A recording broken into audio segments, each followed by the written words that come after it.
Welcome back to AM Northwest. Our next guest has spent his professional life tracking down answers to important questions, and his new memoir reveals one big answer is still missing. We welcome the author of A Question of Paternity, My Life as an Unaffiliated Reporter, PBS correspondent David Tereshchuk. Good to have you with us, David. I'm glad to be on your show. Why write the memoir? Why was it important to you? Well, there's a kind of irony involved here.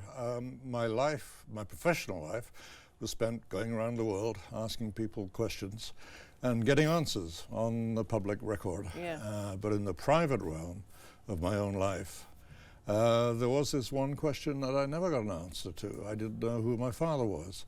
And it seemed to me that trying to find an answer to that was important to me, Yeah. but it was also an interesting story, possibly, for other people too. Right. And the search was difficult enough and took me in different directions to such a degree that, sure, in the end it ended up being, I believe anyway, an interesting enough story Yes. to put in the public realm. Absolutely.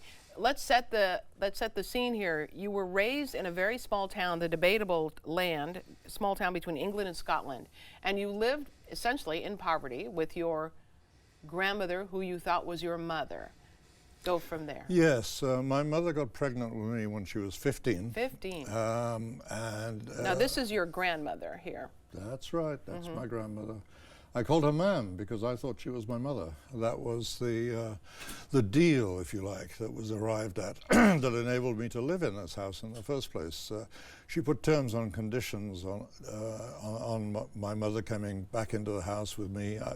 My mother was sent away almost 200 miles for me to be born. The scandal was such that my grandmother felt it had to be concealed. Not unusual at the time. Not during that time. This is your mother, who you thought was your sister. And I called her Hilda because I thought she was my sister. Right. And all through my life I called her Hilda. It never occurred to me to call her Mom or Mother or anything like that. Right. She was Hilda. Even after you knew she was your mother, you called her Hilda. Sure, yeah. Yeah. So you lived, it was at a housing project? You were living in the It was a slums, very essentially. small project. Yeah. In Scotland, we call them they call them projects, but a more Scottish term for them is schemes. We were in a small scheme. It was only, I think, 50 houses. Yeah. And when you saw that picture of my grandmother, she was in front of our house, and there were 3 more beside it. And that's where I grew up, in that strange, uncomfortable atmosphere of not quite knowing whose I was, and Right. therefore some doubt about who I was, I think, in the back of my mind. Your grandmother took you and your sister, your mother in. My mother, my sister. Your mother, your sister, I know. And in the book, as I'm reading it, you go back and forth too. My mother, my sister, my grandmother, my mom, because that would be very confusing. Your grandmother had raised, I think, 9 kids. Most were out of the house when you came into the house, right?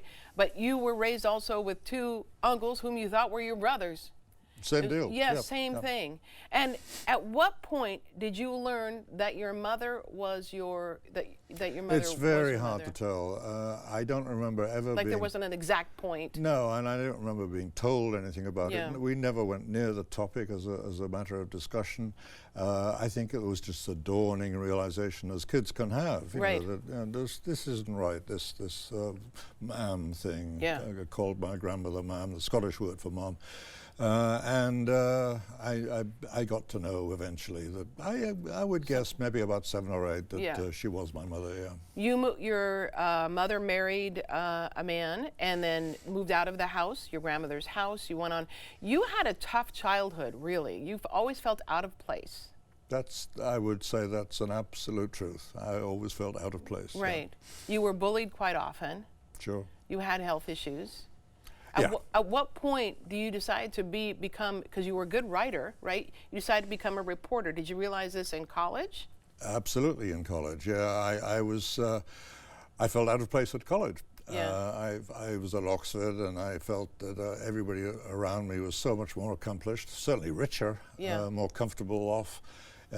People in would wealth. ask you, whose family is yours, right? And was really meant to be like, what dynasty are you from? Yeah, exactly. And I knew that was exactly what they meant. And I said, well, I'm from a Scottish family. Right. That's how I tried to evade the issue. But more importantly, I think for me, I was so shy, reserved, terrified, I think, that I prescribed a cure for myself. I decided to become a journalist. I enrolled with the student body newspaper, and my thinking was that if I become a journalist, I'd have to go out and talk to people, right, ask them questions, and it would counteract my shyness. It would make me into an outgoing person, and in a sense it worked. And also you used alcohol as a way to get over your alcohol shyness. helped as well, yes. At one point you realized you have a serious problem. And that was a friend kind of confronting you with. It basically became very clear that I was very reliant on alcohol to the extent that it was making my life unmanageable. Right. And I had to stop. And mercifully, I was able to stop, unlike some people. And I stopped drinking after, in the end, 27 years of drinking, and now it's been 33 years of not drinking alcohol. Of not drinking. But there was a time, because you were an on-air reporter as well, when a friend said to you, I saw your show last night, and you didn't slur as much. Yeah. That was like the... That was a gut punch. Yeah. Yeah. That got my attention. And then what made you start thinking about where your father was, or who your father was? Around about that same time, really. Getting sober involves looking at life straight on, sure, and not trying to evade it like I did with drink. And I wanted to clear up this thing that we were never able to get cleared up. My mother would never approach the topic. I internalized that too, and didn't. I pretended to myself that it didn't matter. I didn't care who my father was. But then, sober, with a fresh and clear line of sight on life, I decided that I should get to know. And then she said to you that she was raped by a priest. Yes, at the age of 15, she was raped by a Catholic priest, was her story. And it was so stunning and horrifying to me that I didn't do what journalists might do and cross-question her carefully.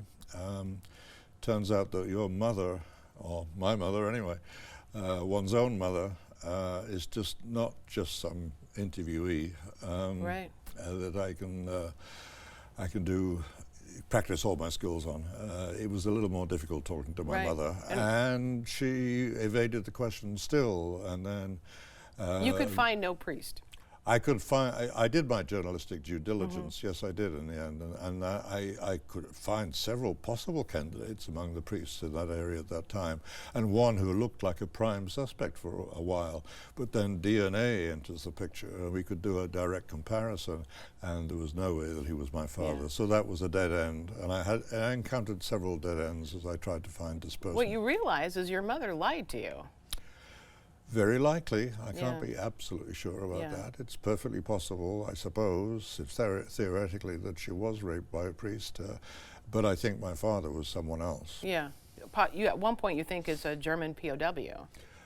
Lots of signs point in that Yeah. direction. There was a prisoner of war camp outside our village, and German prisoners of war were not repatriated after World War II for another 3 years after the war's end. And prisoners of war were no longer tightly controlled. Yeah. They were allowed out and could do farm laboring work in support of the local industry, which was agriculture. So yes, there was some intermingling with the townsfolk. Yeah. And it's possible that he was my father. You still don't know for sure, which Still don't know for sure. It's a tough one. You lost your mother and your sister and your wife all around the same time, about 7 years ago, I think. In succession over the last few years, This is yes. your mother and your sister. That's us, yes. Yeah. That must have been so hard on you. It was hard, yes. Yeah, it was hard. And I certainly wouldn't have been able to endure those losses if I was still drinking. Yeah, you did. We only touched on your story. There is a lot more here about your travels, about your reporting, what you saw, how you almost died several times. It's a fascinating memoir, David. Thank I want to you. tell everyone again, it's called My Life as an Unqualified Reporter, A Question of Paternity. We're going to put all the information, an unaffiliated reporter, My Life as an Unaffiliated Reporter.